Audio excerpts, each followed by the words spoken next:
Ezra, chapter 1. In the first year of Cyrus king of Persia, that the word of the Lord by the mouth of Jeremiah might be fulfilled, the Lord stirred up the spirit of Cyrus king of Persia, so that he made a proclamation throughout all his kingdom, and also put it in writing.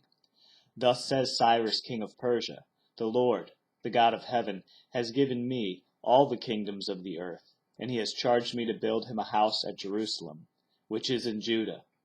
Whoever is among you of all his people, may his God be with him, and let him go up to Jerusalem, which is in Judah, and rebuild the house of the Lord, the God of Israel.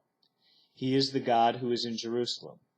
And let each survivor in whatever place he sojourns be assisted by the men of his place with silver and gold, with goods, and with beasts, besides freewill offerings for the house of God that is in Jerusalem.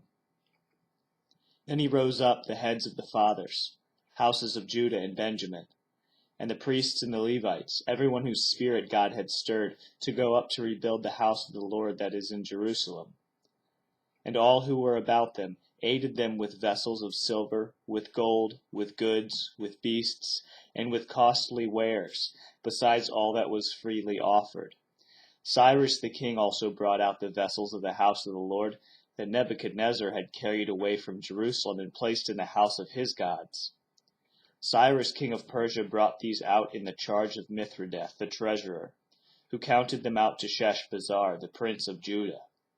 And this was the number of them: 30 basins of gold, 1,000 basins of silver, 29 censers, 30 bowls of gold, 410 bowls of silver, and 1,000 other vessels.